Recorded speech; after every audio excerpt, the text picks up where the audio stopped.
Hi, welcome back to Ahead of the Curve. I'm your host, Dr. Megan Teed, and I'm here with my brilliant friend, Anna Simonson, to talk about foods to add to your diet for better bone health and to help reduce inflammation. Welcome, Anna.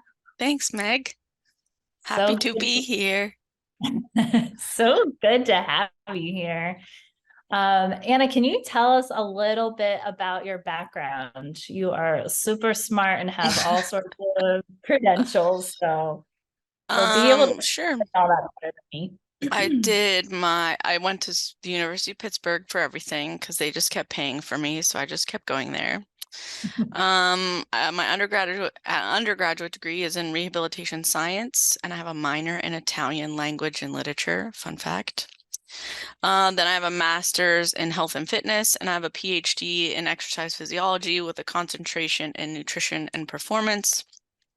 I'm a certified strength and conditioning coach, tactical strength and conditioning facilitator, exercises medicine professional, certified clinical exercise physiologist. I have some mental health certifications as well.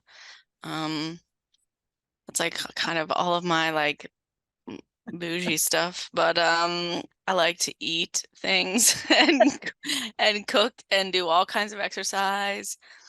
I have a son who's 9 months old, who's the cutest, and a little dog and a husband too.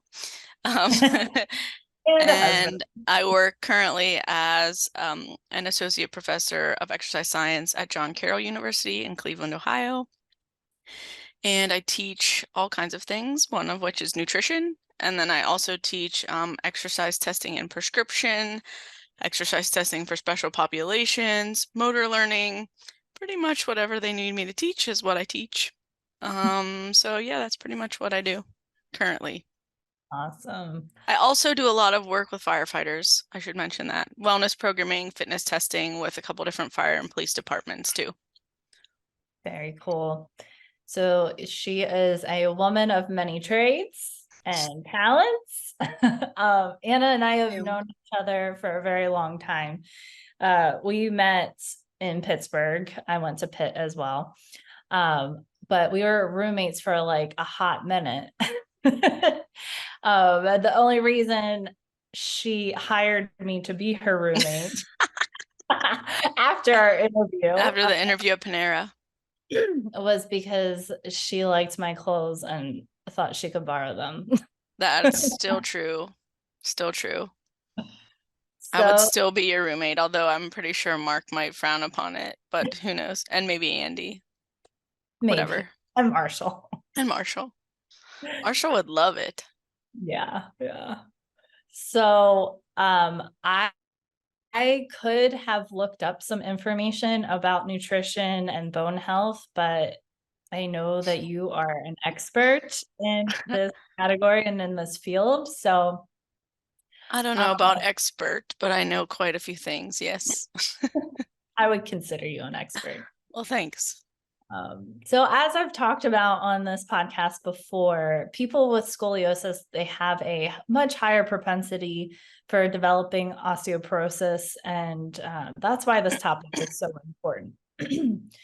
Because if you can do some things proactively to help with your bone health, to help with inflammation and pain, why not? So here we are. Sounds Anna, good. yeah. So can you help us understand a little bit about some of the common misconceptions that people have about like bone health and nutrition? Well, I think the first one is that people don't think that they're related. A lot of times I think people disconnect diet from any ailment.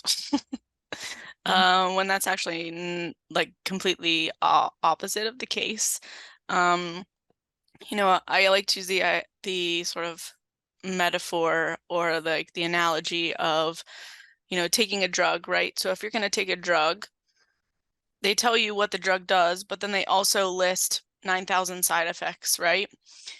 And somehow people don't want to apply that to food, but when we eat food and we digest it and we absorb it, it goes through our entire body. So it's not just affecting maybe your stomach or your intestines, it really affects everything. And so I think just in general, people don't connect the diet and health, which is crazy to me. But it's pretty common. And so I think that, that's generally where we start, is with diet and how it really affects everything. Um, did that answer your question? Yeah, I yeah, think. I think I did. Yeah. Yeah, I don't want to like jump the gun, so I'll just go with whatever you say, and then if you want me to add anything, I will. sure. Um, can you tell us what some of the key nutrients are for bone health? Yeah, so I think the biggest thing is, like, we kind of in nutrition lump our bones and teeth together because they're generally made of the same thing. And so bones are basically a storage facility in our body for calcium, phosphorus, and magnesium. Those are like the three main like minerals that create our bones, like that give our bones the like rigid structure that they have. Bones also are a significant component, like 25% water, which people don't think about. So hydration is one of the important things, which people also don't like to think about that, but hydration is super important for your bones. So there's those three minerals, and then there's actually like a functional bone group of vitamins as well. That's like vitamin A, vitamin K, vitamin D, which most people know about because of milk and stuff, and then vitamin C.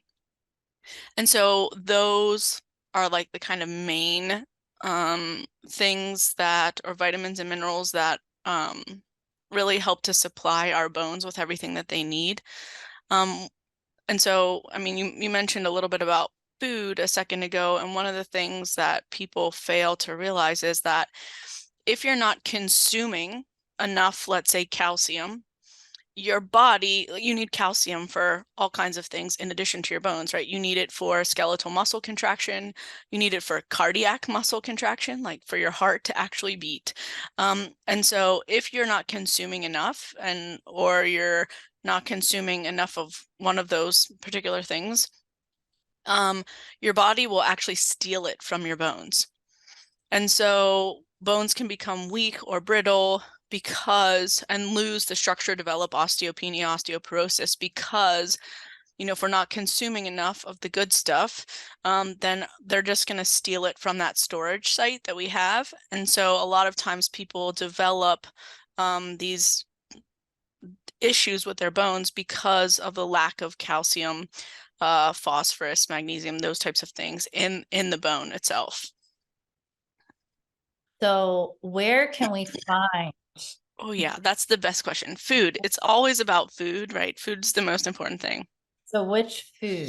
So, what's interesting is that we tend to associate, I'll just start with calcium because that's like the most common one. It's also like the sort of what I would say, like the greatest mineral that we need. Like, we need lots of calcium in our life, because in our diet, because of the bone issue, but also for, like I said, for skeletal muscle contraction and other things like that. Um, and typically when people think of calcium, like the first thing they think of automatically is milk. It's Mhm. like it Yeah. was a whole like got milk campaign, and like I love cheese as much as the next person, but yes, milk is a source of calcium, but you can also get calcium from like tons and tons of different plant-based sources. And actually some of the plant-based sources might have less calcium, but the plant-based sources are more easily absorbed by our body than the animal-based, like milk and dairy products and stuff like that. So if you look at like milk products are fine. Tons of fruits and vegetables have calcium. Broccoli is one of the biggest ones. Broccoli has a ton of calcium in it. Anything that's like fortified food, so a lot of fortified foods will have calcium. So like if you don't drink milk, like almond milk, that's fortified with calcium.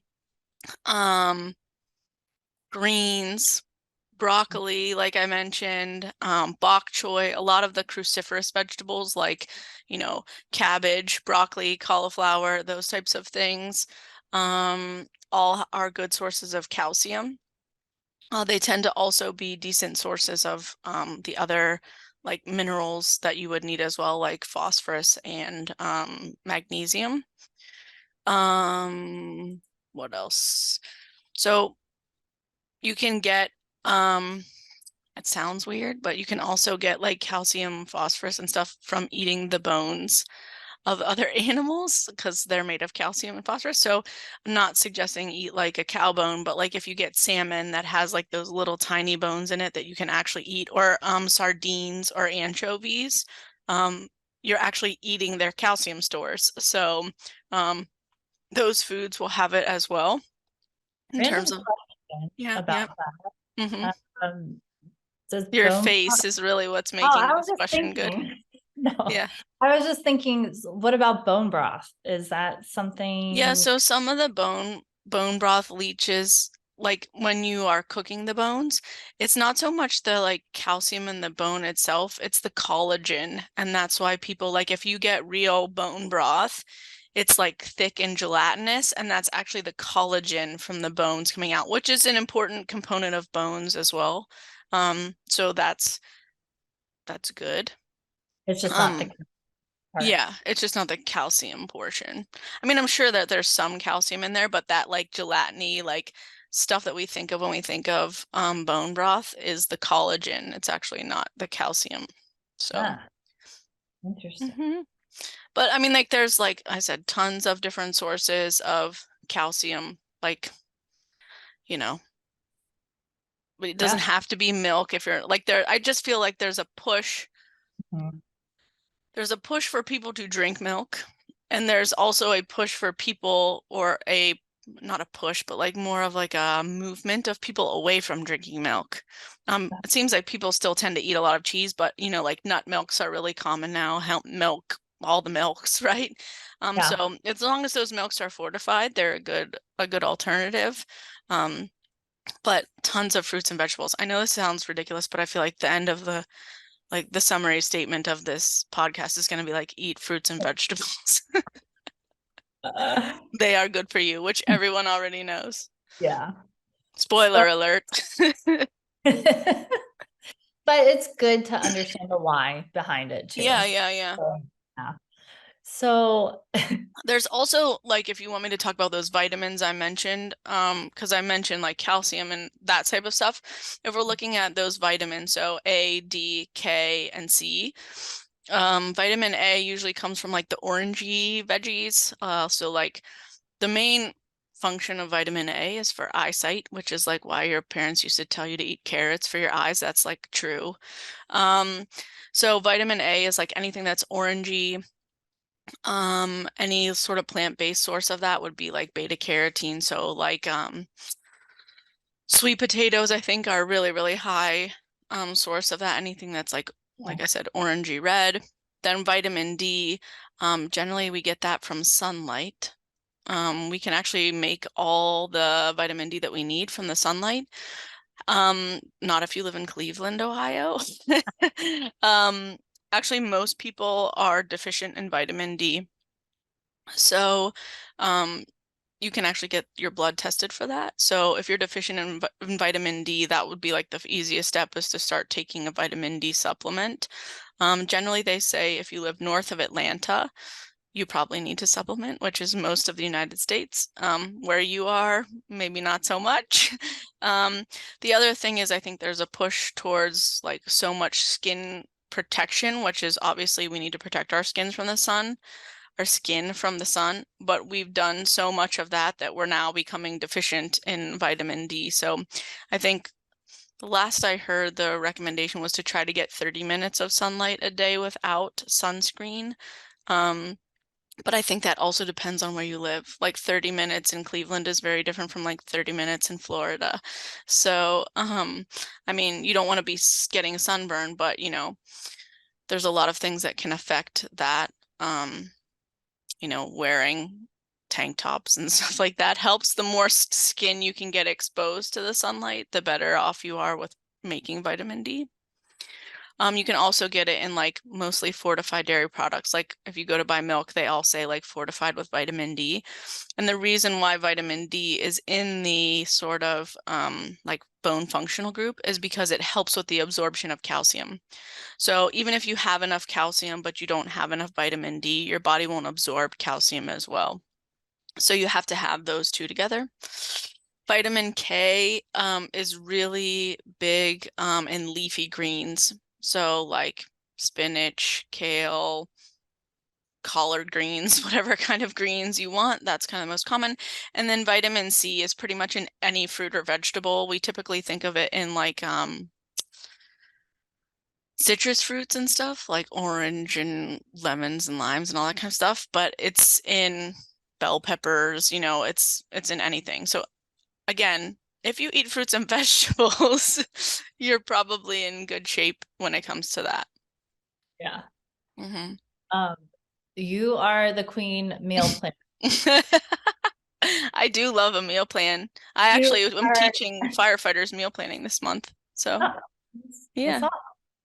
awesome. And you're also one of the best chefs that I know. Uh, And kept me alive. I would go with home chef, but yeah, not classically trained unless by like having a like crazy chef mother that means classically trained, but yeah. What are some practical tips for meal planning with bone health in mind? Or just like having a well balance without things going to waste? Because I feel like so much of Hmm. this is produce and Yeah. So one of the things that I like really recommend doing is planning, like there's meal prep and meal planning, and they're two separate things, or I should say meal planning and meal prep, right? So if you plan properly, then the prep is significantly easier. And one of the things that you can do for meal planning in order to help with meal prep is to try to use or create a plan for that week that uses similar ingredients. So like I mentioned, leafy greens and bell peppers, right? You might buy a big pack of leafy greens, whatever.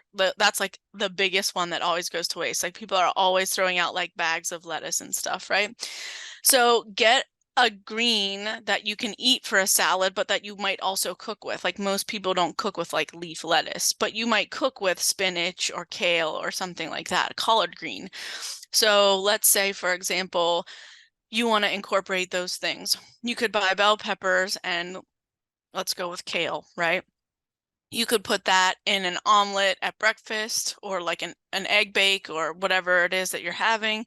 You could have a salad with that for lunch. You could incorporate those into pastas, into bowls, into chilies, really like anything. So the idea is to take the ingredients that you have and find different ways to use them so that they're not going to waste, because no one likes wasting food. It's super expensive right now.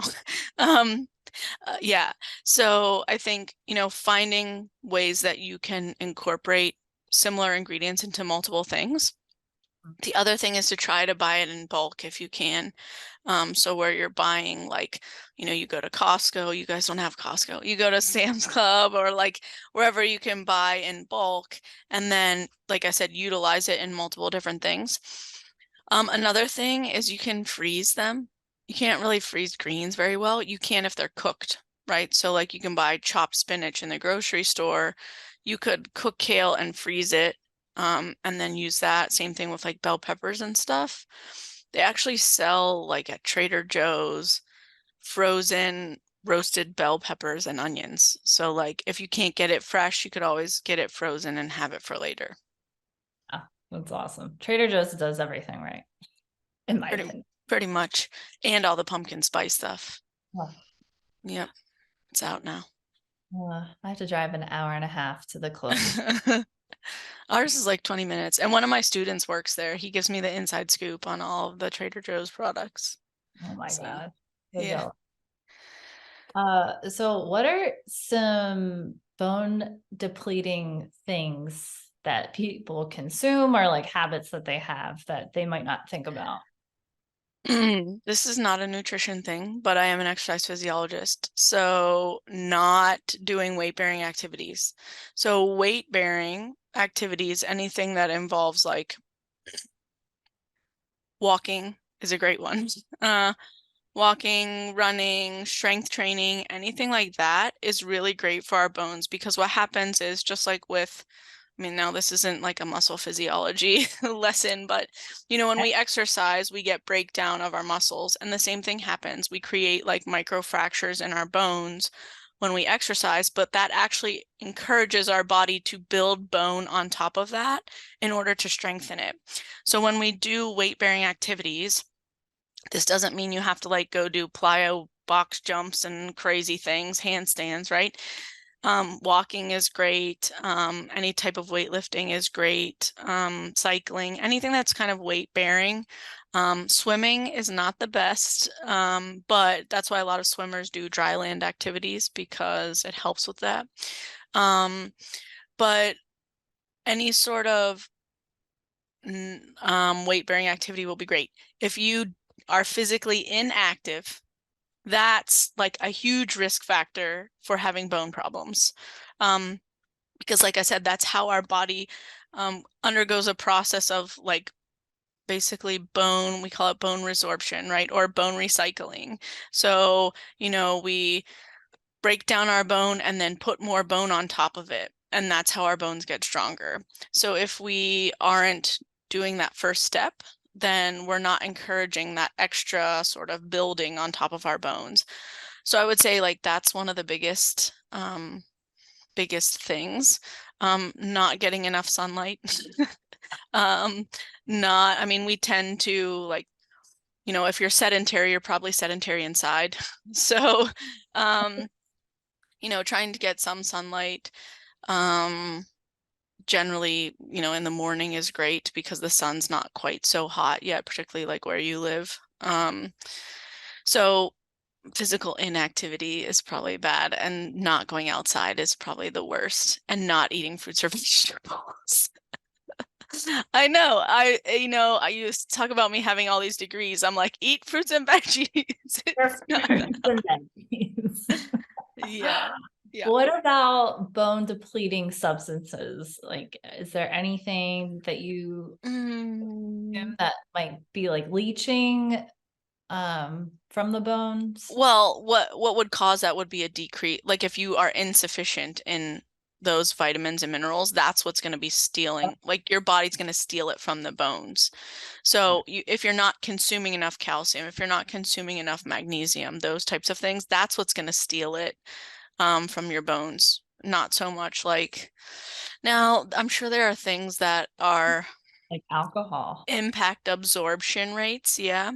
Um, gut health, where you're actually absorbing things. Most of the absorption of these vitamins and minerals happens in the small intestine.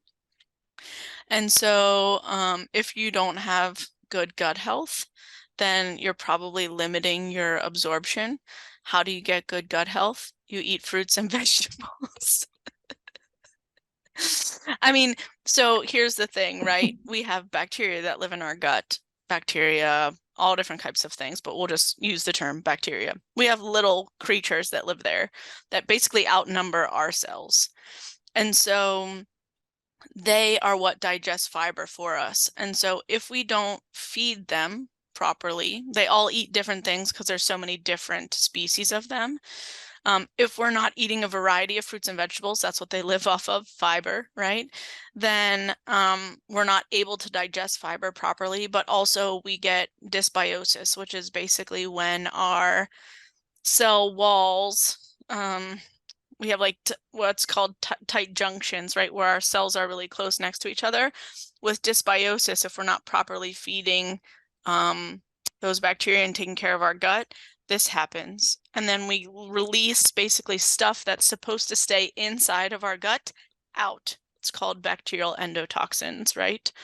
So if we have leaky gut, if you've ever heard that before, where our we don't have tight junctions, the stuff that's inside gets out and the stuff that's outside gets in, and that's not supposed to happen. And so a lot of issues we can help to solve, start from the gut and eating fruits and vegetables. Yeah. And not just fruits and vegetables, like a variety. So like, like I mentioned, each of those bacteria is eating something different. And so, you know, is chicken and brown rice and broccoli healthy? Does it have calcium? Yes. Does it have protein, which is also great for bones? Yes. Does it have vitamins and minerals? Yes. But if you eat chicken, rice, and broccoli every day, that's not healthy. Like some days you need to have orange vegetables, and some days you need to have yellow vegetables or blue or red, right? So the idea is, eating a variety of fruits and vegetables, a variety of plants really is what's going to help with your gut health and then help to make sure that you're absorbing nutrients properly and you are like giving your body the stuff it needs so it's not stealing it from other places, stealing it from those storage sites. Yeah. I What's been think. really awesome for me because personally about me, I'm not a big cooker or, I like to cook here and there, but like, I'm not really into Yeah, you cooking. don't do it like I do. Yeah. You're a better eater. Not that you're not a good cook because you are. I just don't think it's like one of Yeah, your passions. it is. But you are passionate about eating good I am food. very passionate Yeah. about it. Yeah. So I've really found that I love Home Chef, and Hmm.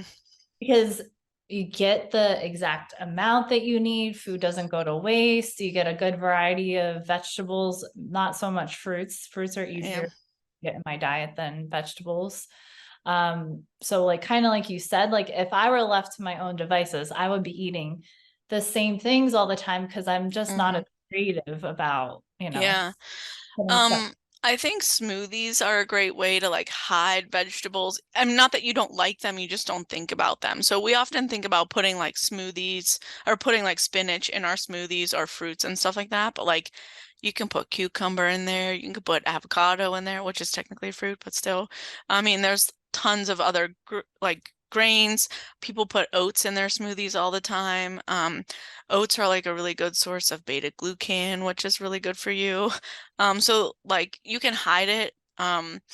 There's a couple of websites that I like that have like good recipes that hide vegetables into things, like either Skinny Taste or Minimalist Baker I like, or even actually she just now has a partnership with Home Chef. It's called Half Baked Harvest, but they'll like puree vegetables like into a cheese sauce or like, like if you're worried about your kids or something getting enough fruits and vegetables or yourself, you can like puree it into things like butternut squash mac and cheese, where you're like hiding it. Soups and stews are a great way to get things in there, and even um like to thicken soups and stews. Like if you're making like a creamy stew or soup, you can puree like carrots, onions, and celery and use that, or potatoes make a great thickener, or cauliflower, Yeah. puree it. And so you're getting the thickener without necessarily using flour. Not that flour is bad, but that you're getting those extra vitamins and minerals from the fruits and vegetables kind of like hidden in your in your Yeah. stuff. And that's also soups and stews are like a great way to like throw all of that stuff that's about to go bad Yeah. into something, or like a chili, throw it into something, and then if you need to freeze it, you can. But it's a great way to like do what we call like get your own night. So like clean out the fridge and whatever is in there, is a good way to do it in like something like that. Smoothie, soup, stew, whatever. Yeah. And we're entering that season. Oh yeah. We're like here in Cleveland, but yeah. Yeah, not here. Yeah. Just in general in the US. And if you another great way to get variety in, if it's something like that you don't think of, is like they probably have them a lot there because they have them here, are CSAs, which are community shared agricultures. So it's where like you don't have to go to a farmer's market, or you don't have to go to like 16 different farms that may all grow something different. They're shared like communities where you would like be a part of this CSA, and then they have drop-off sites and you get like whatever is fresh at the time, which is also good because you're getting what's in season, which is going to be the most nutritious. Like, I always tell people like it's not that we shouldn't eat pineapple, but like pineapple's not really native to Cleveland. So like, and it's not in season here. So you eating food that's in season is more likely to be like of higher nutrient value. It's like having a tomato in August versus having a tomato in January. Like the tomatoes in August just taste better because that's when they're supposed to be good, So having CSAs, you just get most of them, you just get whatever they send you. And so a lot of times like I've gotten like black radishes, and I eat like all kinds of fruits and vegetables, right? I was getting like stuff. I was like, what is this? But it Like was after you cool. look it Yeah. up. I was literally Googling things because I was like, I don't know, A, what this is, or B, how to cook it and use it. But it actually encouraged me to try new things. Like I was getting watermelon radishes and like stuff. I was like, I don't even know what this is. Yeah. But there's like, there's over 300,000 species of edible plants um, on Earth, and so that we know of, and we eat like 200 of those maybe. And so I think CSAs are a great way to encourage people to like try new things. Maybe something because like if I would be at the store, like you go to the store, you have like your regular stuff. Like I get lettuce, I get peppers, I get zucchini, I get whatever. And you have like your checklist. But this kind of encourages you to try new things that maybe you haven't tried before. This is also a good plug for parsnips. Parsnips are like my favorite vegetable, and they're like the most underrated, underutilized vegetable. I love a parsnip. It's There's getting to be parsnip season. Yeah. there's a dish I made. It was like parsnips and shredded Brussels and Oh yeah. sausage and onion. Oh my gosh. So stinking good. Parsnips are good. I make a really good like instead of just mashed potatoes, I make a parsnip puree. It's like parsnips, potatoes, and celery root, and you like boil it in milk and then you puree it. And you use the milk that you boiled in as like the thinning agent till you get it like of the consistency that you want. And I made it at Thanksgiving and everyone was like, "Where are the mashed potatoes?" And then after they ate it, they were like, "This is so good." I'm like, "I know, parsnips." I'm telling you, Uh, parsnips are where it's at. they are. Well, is there anything that we missed talking about other than eat your fruits and vegetables? Eat your fruits and vegetables and drink water. Drink. Um, I was just thinking about something and then my mom brain, I have like a new infant. It just went away. I was thinking about something else. Variety. Mm. Weight-bearing activities, fruits and vegetables, water, sunlight. Yeah. That's pretty much a lot of good It's a good lot. advice.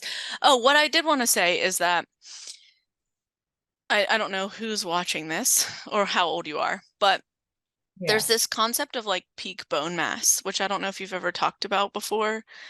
But the idea would be that you would try to achieve peak bone mass by the time you're 30 or so, right? Because inevitably, as a result of aging, we have bone loss, right? Like osteopenia. And so that's not a guarantee if you do the right things, right? So the idea would be to achieve the most bone mass you can by the age 30 or so. It's generally between 20 and 30. There's like mixed evidence. 25, let's go with that. Um, so if you have like young people in your life, encourage weight-bearing activities. It's why we want little girls to do gymnastics and things like that, because women are at even higher risk for bone loss because of menstruation.